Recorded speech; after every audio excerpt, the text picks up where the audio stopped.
fini le travail et je vais vous embarquer sur ma morning routine ce matin. C'est parti.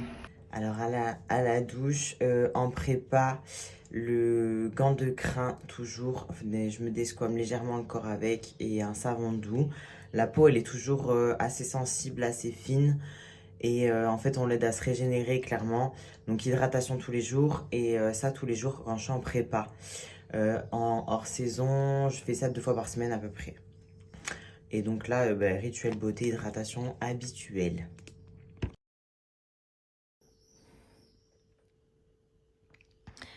Ça, c'est le physique avec beaucoup de rétention, trop de manque de sommeil. Normalement, j'ai du coup cardio 6 jours sur 7 pour garder un jour de repos. Parce que justement, comme ça, mon corps va pouvoir enlever toute cette flotte. Et donc, le but, c'est que ce soit un jour maximisé au niveau du repos.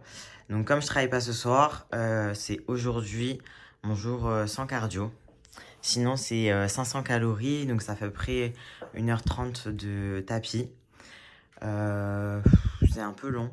Je vous avoue, ça fait déjà 5 semaines que c'est comme ça. Donc, j'ai hâte que ça se finisse, ça, parce que c'est un peu dur. Et donc là, un petit peu de posing pour réviser, être toujours au point, pouvoir voir les erreurs et les détails et se corriger. C'est assez important de le faire régulièrement, même une fois qu'on a notre routine de déjà faite.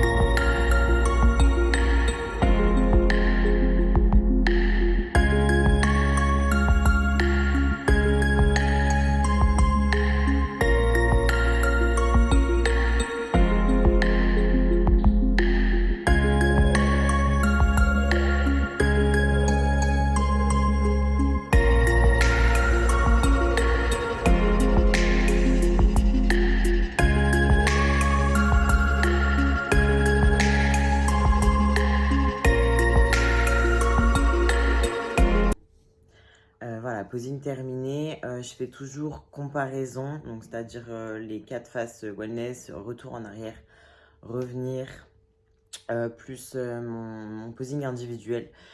Pour que en fait ensuite je puisse me regarder, voir si j'ai fait des erreurs et du coup ce soit on va dire assez quotidien pour moi de me corriger et je fais aussi beaucoup d'erreurs en vrai de positionnement qui demandent des petits affûtages et que voilà, au moins sur scène après je les reproduis pas parce que je l'ai fait plein de fois.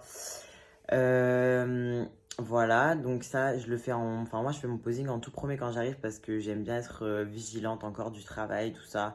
Et le matin, quand je me réveille, je suis quelqu'un qui a la pêche. Donc, du coup, je commence par le posing. Et ensuite, je fais mon cardio. Donc, aujourd'hui, pas de cardio, on a dit. C'est mon jour de repos total. Et du coup, on passe directement à la morning routine. Donc, stretching, massage abdominal et vacuum. C'est parti. Donc là, je démarre par le stretching. Il faut savoir que moi, je focus surtout sur forcément les jambes, le dos et tout ce qui est zone abdominale pour réussir à avoir un posing vraiment le plus affûté possible. C'est-à-dire que pour avoir la taille qui s'affine le plus, avoir un meilleur contrôle abdominal, etc. C'est vraiment très important, surtout pour faire beaucoup switcher la taille en fait et donner cette impression de taille fine. Ce qui est un peu mon point fort par exemple sur la pose de face. C'est vraiment parce que j'applique cette routine depuis très longtemps, donc j'ai vraiment une torsion abdominale qui est assez intéressante. Donc je recommande vivement. Donc voilà, je vais vous mettre en accéléré mon stretching de ce matin. Je change des fois un petit peu les exercices pour pas être trop dans la routine et avoir un ressenti. Je suis hyper laxe, donc j'ai une facilité à l'étirement qui fait que des fois je ressens plus rien du tout sur certains étirements pendant assez longtemps. Donc j'essaie vraiment de tourner et d'écouter mon corps.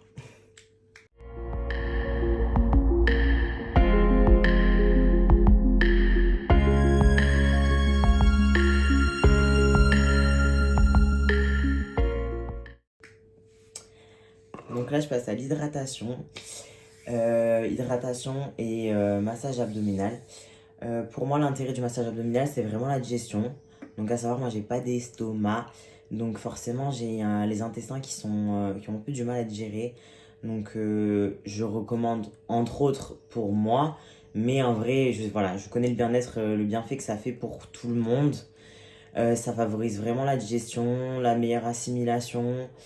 Ça nous permet aussi le fait d'avoir dans la routine de se masser le ventre profondément comme ça, de pouvoir détecter quand il y a un organe qui peut être un peu en souffrance ou qui est un peu en difficulté, comme les reins, le foie, si vous avez une mauvaise hydratation, quelque chose comme ça. Vraiment, vous allez vite le détecter avant même qu'il y ait d'autres signaux et d'autres appels d'alerte. Donc c'est vraiment intéressant pour ça. Donc je vous l'ai dit, la digestion, ça favorise vraiment le, la circulation en fait, ouais, abdominale. Et aussi du coup, forcément au niveau de la connexion nerveuse, le contrôle abdominal, c'est vraiment super intéressant sur le plan nerveux. Donc là, bah, let's go!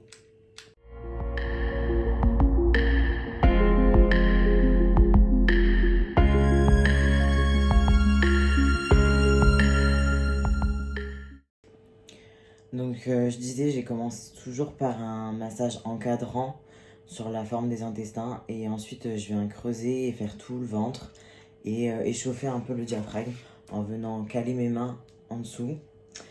Ensuite je profite de ce moment aussi pour m'hydrater tous les jours. C'est massage quotidien, enfin hydratation quotidienne de tout le corps.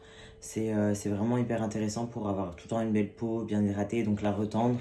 Surtout moi avec mon passé d'ancienne obèse, j'ai vraiment besoin de retendre cette peau. Et ensuite là on va pouvoir passer du coup au brassing. Donc je fais à peu près 2-3 minutes de brassing et ensuite je fais les vacuums. Donc mes vacuums c'est 2-3 brassings, un vacuum tenu le maximum de temps possible où je vais jouer entre en fait moment où je contracte à mort mon bas-ventre pour en fait le gainer au plus. Donc en fait, si vous voulez, le muscle transverse qui fait le tour, c'est le moment où il va être le plus petit, le plus resserré. Il va pouvoir être le plus petit, le plus resserré. Et donc là, il va être dans une contraction maximale pour lui.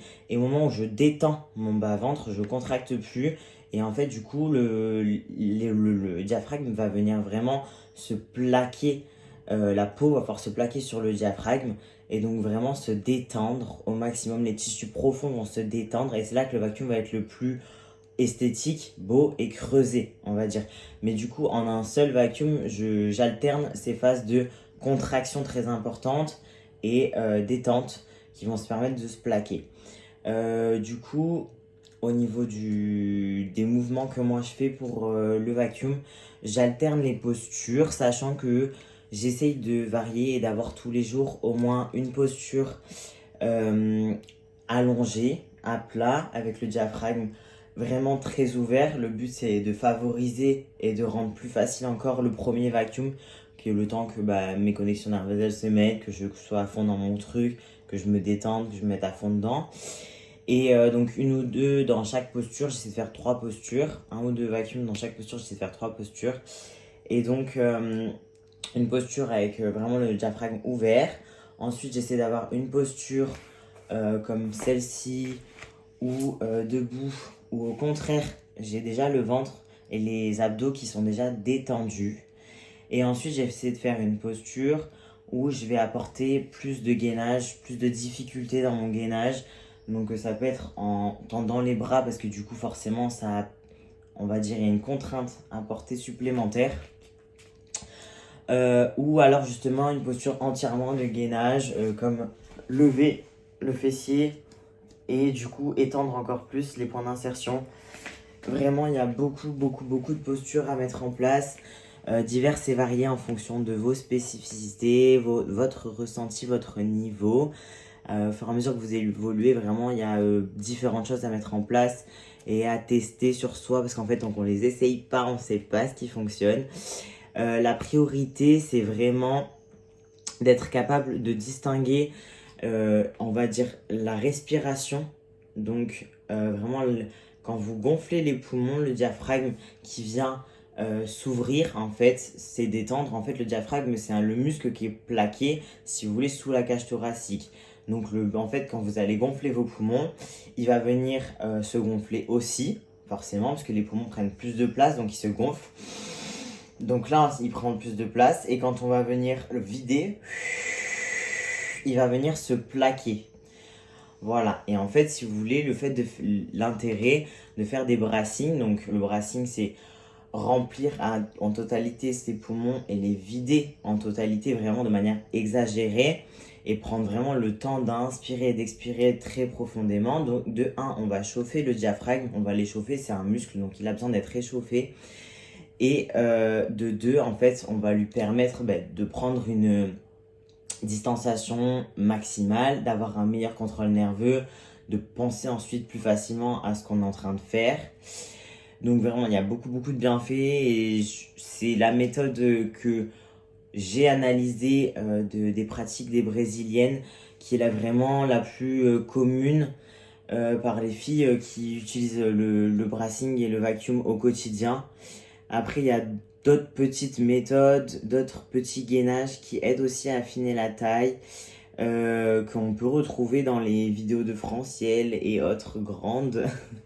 Donc voilà, moi je me suis juste clairement inspirée, et j'ai pratiqué. Donc c'est mon expérience personnelle, et toutes les connaissances, on va dire aussi anatomiques et médicales que j'ai, qui m'ont permis en fait, si vous voulez, de créer la routine qui est la plus bénéfique pour moi.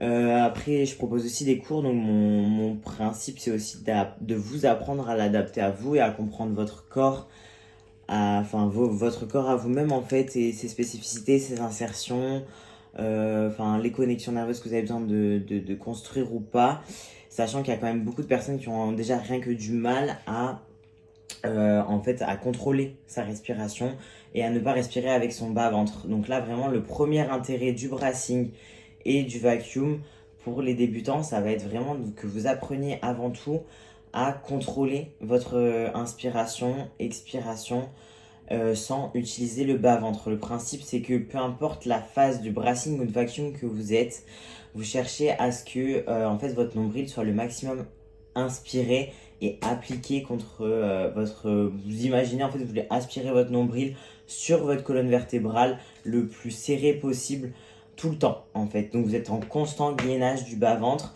de manière à ce que ce soit vraiment que le haut qui travaille. Si vous avez du mal à faire cette dissociation, n'hésitez pas à placer vos mains sur votre ventre, de manière à avoir un contrôle plus facile, sans avoir besoin de se regarder. L'autre point aussi, du coup, qui peut être important, c'est de se regarder justement dans un miroir pendant votre pratique, parce que justement, comme vous voyez faire, vous allez pouvoir corriger des choses et vraiment vous rendre compte que vous respirez que avec le diaphragme ou que vous trichez avec le ventre. Voilà, c'est parti.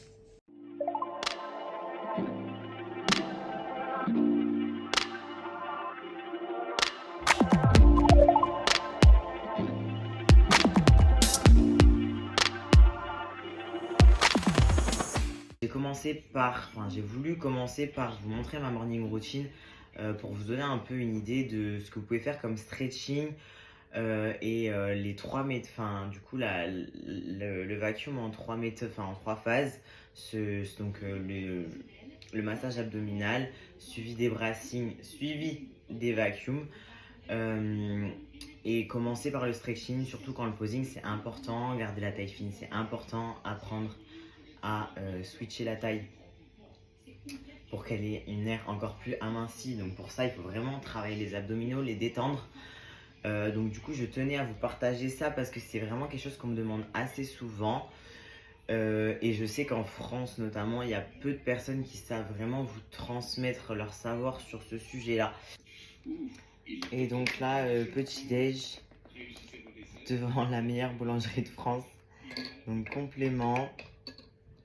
En ce moment, mon petit déj, c'est 3 œufs, 100 g de blanc, 100 g de fruits rouges. C'est un petit déj qui me va bien parce que moi je vais aller dormir derrière, donc j'ai pas besoin spécialement d'avoir quelque chose de très fat. Et quoi d'autre, du coup, ensuite, quand j'ai dormi 1 heure ou deux, j'essaie de mettre les chaussettes de compression. quand je suis en repos et je dois pas aller à la salle pour aider la circulation. C'est vraiment, ça fait beaucoup du bien. Donc voilà, désolée pour tous ces bugs. Je sors du travail, j'ai pas encore dormi trop, donc c'est pas facile. Je vais essayer de vous faire la vidéo au plus vite. Donc là, en gros, je vais vous mettre un training, mon training de retour de la régionale de Lille. Du coup, les retours de Lille des juges, c'était juste un peu plus de conditions, mais sinon, ils ont beaucoup aimé le look, la présentation générale, tout ça. Donc, je suis super content. Retour sur ce que vous avez apprécié dans la vidéo. Est-ce que vous voulez plus d'anatomie, de physiologie, de détails, ou est-ce que justement c'est très bien comme ça? Est-ce que vous voulez un format plus court? Est-ce qu'il y a des sujets que vous voulez que je traite? J'ai déjà pas mal d'idées en tête parce que forcément avec mon vécu d'ancienne obèse et mon parcours personnel, j'ai beaucoup de choses à transmettre et à expliquer parce qu'on me pose souvent des questions sur ces sujets-là. Donc là, du coup, dans cette vidéo, je vous mettrai la vidéo du training, du premier training de retour de la régionale après avoir mangé des quantités astronomiques. J'avais le ventre hyper plein, hyper détendu, j'avais l'impression d'être énorme de la taille. Mais bon, voilà, c'est pas grave, j'avais un regain d'énergie, j'avais le fessier bien pumpé qui a bien répondu. Franchement, c'était un bon training. Donc voilà, je vous partage en accéléré un petit peu tout ça, toutes ces images. Et donc à la semaine prochaine, je vais essayer de vous faire une vidéo par semaine, de m'y tenir. Bon, je travaille beaucoup, donc c'est pas facile. Soyez indulgents avec moi. Bon, bisous à tous et voilà, n'hésitez pas.